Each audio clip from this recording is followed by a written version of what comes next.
dan membaca Al-Quran walaupun tidak mengerti isinya, tidak memahami maknanya, tidak apa-apa.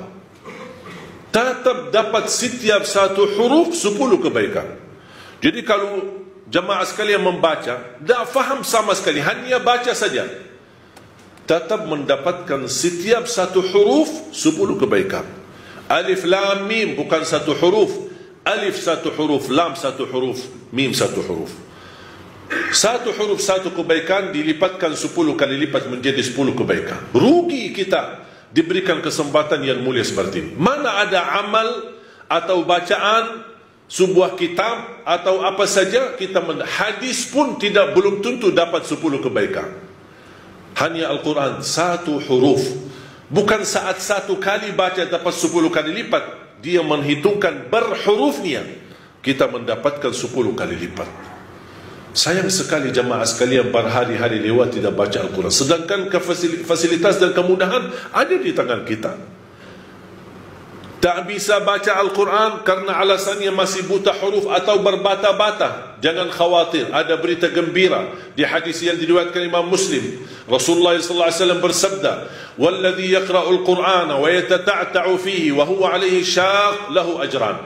Barang siapa yang membaca Al-Quran dan dia mendapatkan kesusahan sambil berbata-bata dalam bacaannya, apa dapatnya? Apakah dosa karena berbata-bata? Kesulitan dalam membaca, apakah itu dosa? Kata Rasulullah SAW, tidak, itu 2 pahala. Falahu ajran. 1 pahala karena dia mau membaca, 1 lagi karena kesusahan dan kesulitan yang dia hadapi saat membaca.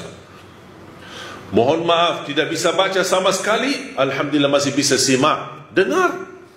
Sambil naik motor, sambil kita menjalani tugas di kantor, atau kita kemana saja pergi. Alhamdulillah sekarang fasilitas mudah. Dengan HP kita bisa kita dengar murattal. Sambil kita khatam 30 juz, walaupun tidak mengerti isinya, mendapatkan keberkahan.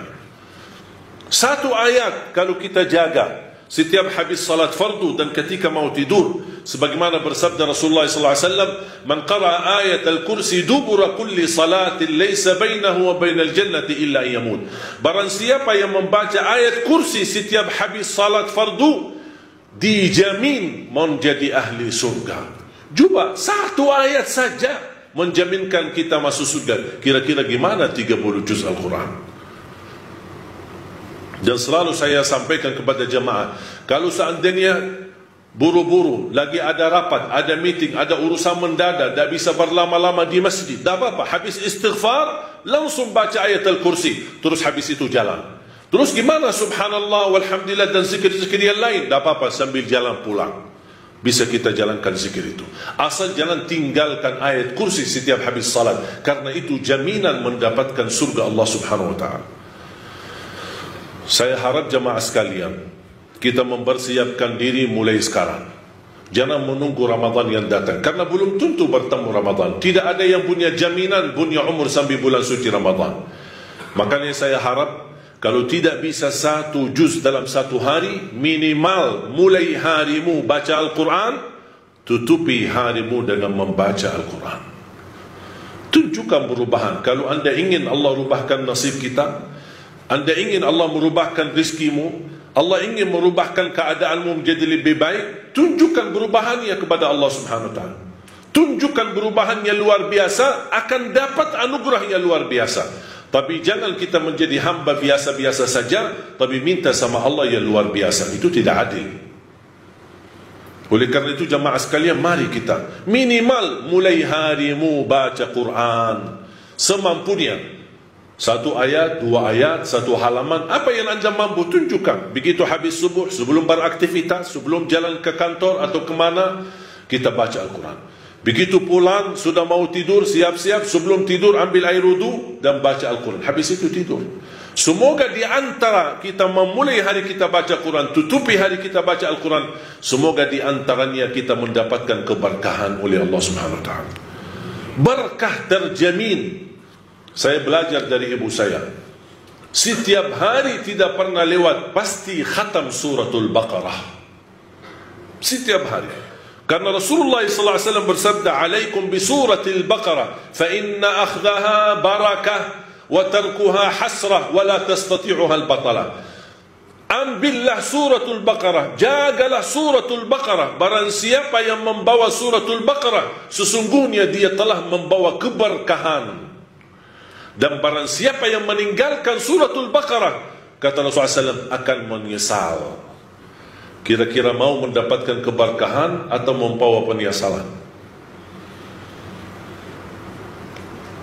Kalau kita merasa diri gagal menjadi ahlul Quran atau menghafal Al-Quran, mohon dengan sangat, jangan gagalkan anakmu menjadi penghafal Al-Quran.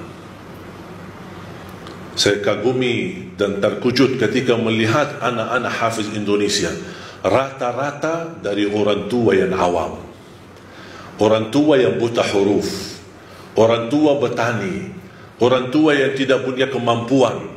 Bahkan ada orang tua yang tidak pernah belajar sama sekali Al-Quran. Tapi begitu dia memperjuangkan, sampai ada seorang ibu berkata, sudah hentikan buta huruf lagi. Di masa kami cukup banyak orang buta huruf. Kami tidak mau di generasi-generasi anak-anak kami masih ada yang buta huruf. Kalau anda gagal menjadi penghafal Al-Quran, mohon jangan gagalkan anakmu. Kalau itu pun anakmu tidak berhasil menjadi penghafal Al-Quran, jangan gagalkan hartamu untuk mendukung dan membantu program Al-Quran dimanapun. Supaya apa? Datang di hari kiamat, kita berkata, ya Allah, mohon maaf, saya tidak bisa menghafal Al-Quran. Anakku pun tidak mampu menghafal Al-Quran. Ya Allah, jadikan hartaku, sedekah, zakat, infakku menjadi saksi baik untuk program Al-Quran. Mudah-mudahan kita mendapatkan orang-orang yang menilai atau mendapatkan syafaatnya Al-Quran di hari kiamat. Barakallahu li wa lakum fil Qur'anil azim wa nafa'ni wa iyyakum bima fihi min al-ayati wa dhikril hakim. Aqulu qawli hadha wa astaghfirullah li wa lakum wa li sa'iril muslimin wal muslimat min kulli dhanbin wa khati'ah fastaghfiruhu innahu huwal ghafurur rahim.